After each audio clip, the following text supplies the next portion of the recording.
Hi girls, എല്ലാവരും എങ്ങനെയുണ്ട്? സുഖമായിരിക്കുന്നോ? എൻ്റെ ഒരു കുഞ്ഞു വ്ളോഗിലേക്ക് സ്വാഗതം കേട്ടോ. ഇന്ന് ഞാൻ ഈ സവോള ഉള്ളിയില്ലേ അത് വെച്ചിട്ടൊരു ചെറിയ മോന് വേണ്ടിയിട്ടൊരു പക്കോട ഉണ്ടാക്കിയതാണ് കേട്ടോ. കടലമാവ് കുറച്ച് ബജി മാവ് കുറച്ച് മിക്സ് ചെയ്തിട്ട് മോന് വേണ്ടിയിട്ട് ഉണ്ടാക്കിയതാണ്. അവനിക്ക് ശനിക്കിഴമ എന്നൊക്കെ ലീവായതുകൊണ്ട് എന്തെങ്കിലും എനിക്ക് ഉണ്ടാക്കി താമാന്ന് പറഞ്ഞതിനോണ്ട് മോനുണ്ടാക്കി കൊടുത്തതാണ് കേട്ടോ. ഞാനും കഴിച്ചിട്ടോ. ഒരുപാടൊന്നും ഉണ്ടാക്കിയില്ല. ഒരു 3 സവാള എടുത്ത് കട്ട് ചെയ്ത് അതിലേക്ക് കുറച്ച് കടലമാവ് കുറച്ച് ബജി മാവും കൂടെ മിക്സ് ചെയ്ത് പക്കോട ഉണ്ടാക്കിയത്. പിന്നെ ഇന്നൊക്കെ സാമ്പാർ, രസം അതാണ്. പിന്നെ എപ്പോഴെപ്പോഴും സാമ്പാർ തന്നെ വെച്ചിട്ടിരിക്കുക വേണ്ടാന്ന് വെച്ചിട്ടാണ് പിന്നെ ഇത് മാത്രം എടുത്തത്. പിന്നെ അതൊക്കെ സുഖമല്ലേ?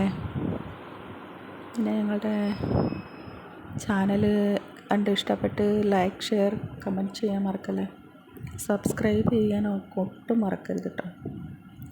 അപ്പോൾ ഞാൻ സാമ്പാറിനുള്ളതെല്ലാം റെഡിയാക്കി വെച്ചിട്ട് ഞാൻ താളിച്ചാണ് ഇന്ന് വെച്ചേക്കുന്നത് കേട്ടോ. എന്നൊക്കെ മോന് ലീവായിട്ട് ടൈമുള്ളതുകൊണ്ട് ഞാൻ കത്തിരിക്കായും മുരിങ്ങക്കായും കൂടെ കട്ട് ചെയ്ത് അത് കടുക് വറുത്തിട്ട് അതിലേക്ക് വേകാൻ വെച്ചിട്ട് ഒരു 10-20 നിമിഷം വെന്ത് ആകുമ്പോഴേക്കും അത് വേകും.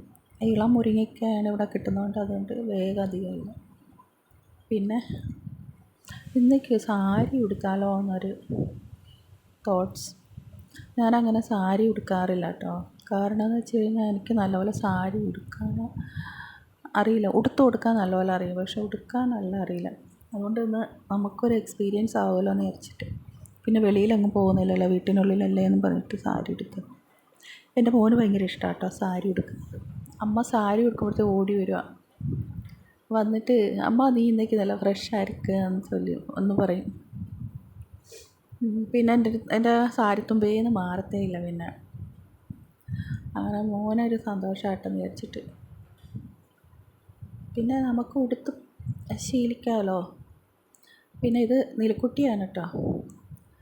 അവളെ ഞങ്ങൾ കുഞ്ഞുങ്ങളെ പോലെ, കുഞ്ഞിലേ അമ്മയുടെ അടുത്ത് നിന്ന് കൊണ്ടുവന്നുകൊണ്ട് കുഞ്ഞിനെ പോലെ അവളെ നോക്കുന്നത്. അവൾ എന്നെ അമ്മ എന്നാണ് വിളിക്കുന്നത്. എൻ്റെ മോനെ അണ്ണ അണ്ണാന്ന് വിളിക്കും. ഞാൻ വിളിക്കുമ്പോൾ അവരുടെ ഭാഷയിലാണ് കേട്ടോ, നമ്മുടെ ഭാഷയിലല്ല. നീ അതിനൊരു തെറ്റിദ്ധാരണയൊന്നും ഉണ്ടാവേണ്ട.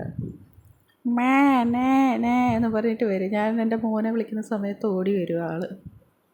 പിന്നെ ഞാനും എൻ്റെ മോനും കൂടെ എല്ലാ പക്കോടയൊക്കെ ഉണ്ടാക്കാനുള്ള എല്ലാം മോനാണ് ക്യാമറ പിടിച്ചു തന്നത്.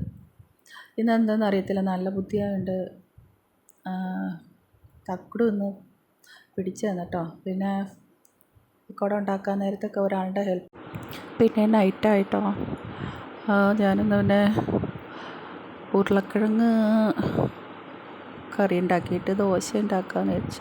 പോയി പാൽ വാങ്ങിയിട്ട് വന്ന്, പാൽ വരാൻ 8-8:30 അപ്പോൾ കറിയെല്ലാം നേരത്തെ റെഡിയാക്കി വെച്ചിട്ട് പാൽ വാങ്ങിയിട്ട് വന്ന് ചായ ഇടാനുള്ള പരിപാടിയാണ്.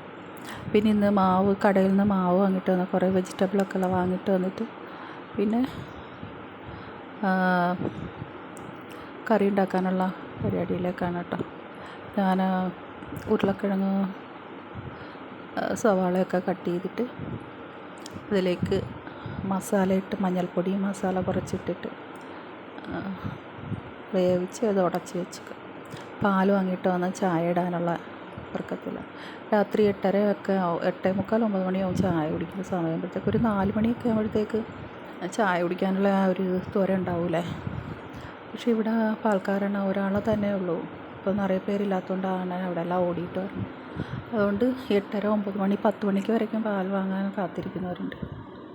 ഇപ്പോൾ പഴയ പോലെ ആരും തോട്ടത്തിൽ മാടിനെയൊന്നും വളർത്തുന്നില്ല കേട്ടോ. എല്ലാവരും വെളിയിലൊക്കെ ജോലിക്ക് പോകുന്നുണ്ട്. അധികം കാര്യങ്ങളൊക്കെ നോക്കാം. പിന്നെ അമ്മമാർ വയസ്സായി വരില്ല, അവർക്കൊന്നും പറ്റൂല എന്നുള്ളതുകൊണ്ട് പിന്നെ കുറച്ച് കൊണ്ടുവരാം. പിന്നെ അടുത്തതിന് ദോശ ഉണ്ടാക്കാൻ വേണ്ടിയിട്ട് ഞാൻ ചായ എനിക്ക് വെച്ചിട്ട് പോയി മേൽ കുളിച്ചിട്ട് വന്ന് ദോശ ഉണ്ടാക്കാനുള്ള പരിപാടിയിലേക്കാണ് കേട്ടോ.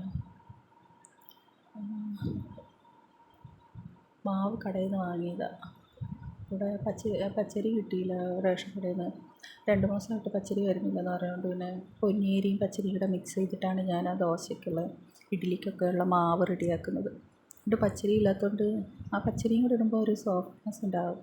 ഇല്ല, ആ പൊന്നിയരി ഉണ്ടാവും, ചൂടോടെ കഴിക്കുമ്പോൾ നല്ല സോഫ്റ്റ് ആയിരിക്കും. പക്ഷേ കുറച്ച് തണുത്ത് കഴിയുമ്പോഴത്തേക്ക് കുറച്ച് കെട്ടിയായിട്ടിരിക്കും. പിന്നെ എനിക്കൊരു ഗ്ലാസ് ചായ എടുക്കും. അപ്പോൾ അതിൽ നിന്ന് എനിക്കൊരു ഗ്ലാസ് ചായ കുടിച്ചില്ലെങ്കിൽ ഒരു തലവേദന പോലെ വരും. അതുകൊണ്ട് ഒരു ഉഷാറാവൂലേ ചായ കുടിക്കുമ്പോൾ. ചായ എൻ്റെ ഒരു വീക്ക്നെസ്സാണ് എൻ്റെ.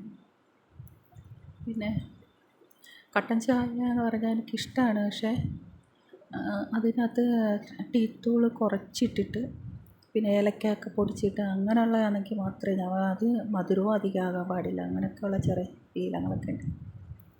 അങ്ങനെ ചായ എല്ലാം റെഡിയാക്കി ദോശ ഉണ്ടാക്കാനുള്ള പരിപാടിക്ക്